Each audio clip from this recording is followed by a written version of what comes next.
Hello, future teachers!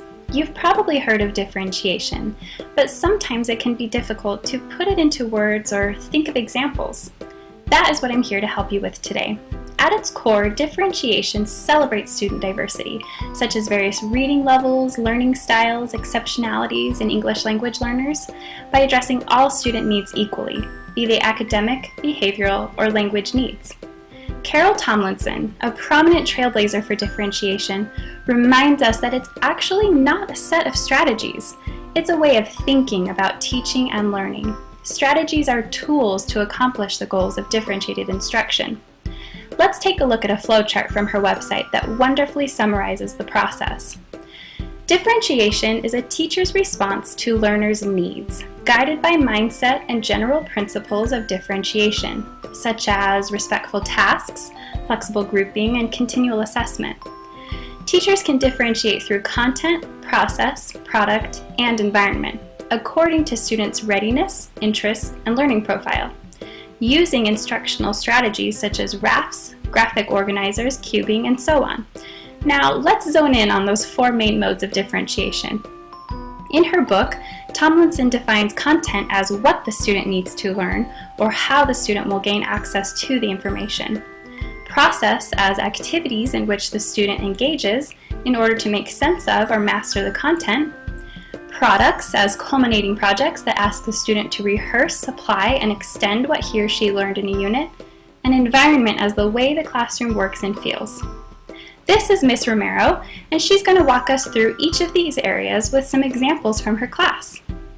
Hi there! I'll be teaching a unit on the Bill of Rights to my 8th grade social studies class. To differentiate for content, I will have students take a pre-assessment to see what kind of prior knowledge the students have, and to discover student interests and learning styles.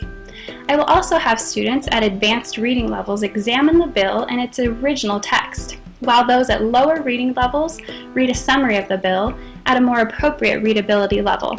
To differentiate for process, I'm going to use the jigsaw activity for cooperative learning.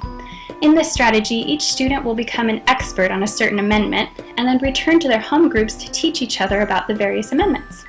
I'll be sure to group English language learners with classmates who can translate and scaffold them in this activity. This would encourage flexible grouping because these groups would be used for this activity only and would even change a couple times within the activity.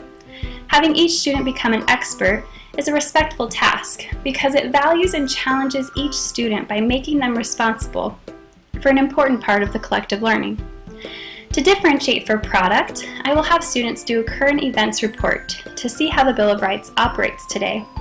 Students will be able to choose their desired mode of reporting, such as a magazine article or comic strip, from a choice board.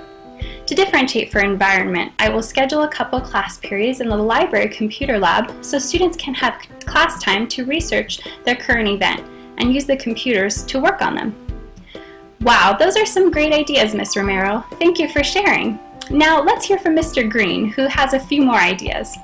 Hello there, my name is Mr. Green, and I will be teaching a unit on World War II to my sophomore history class. To differentiate for content, I will start with an anticipation guide, which helps me assess their readiness and areas of interest. Additionally, I will be using a lot of visuals like video clips and historical photos for this unit. I will differentiate for process by using tiered assignments. For example, I will have my students who are already familiar with the causes of the war create Venn diagrams comparing it to World War I. I will have students who are not familiar with the causes research them and then make a mind map. These will be respectful tasks because they will be challenging at each of their levels. I will differentiate for product by using exit tickets, an important part of continual assessment, to see if their knowledge and understanding really is increasing, and to let me know if any students need concepts retaught the following day. For the end of the unit project, I will have them do a report on a World War II leader, allowing them to choose the person they're most interested in. To differentiate environment, I will create a purposeful and flexible seating chart that places the students who need the most assistance closer to my desk. Additionally, during periods of silent reading or quiet work, I will allow students to work in the areas of the room they feel most comfortable, on the floor, around the room, or even outside. Fantastic! Thank you, Mr. Green. Last but not least, it is important to remember that you are not alone in differentiating. Being actively involved in your PLC meetings and IEP teams will greatly assist you in your problem solving.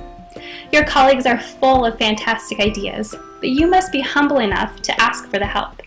They can teach you about things like response to intervention initiatives and brainstorm appropriate universal, individualized, or intensive interventions. I hope you are now better prepared to differentiate in your classes. Thanks for watching my presentation.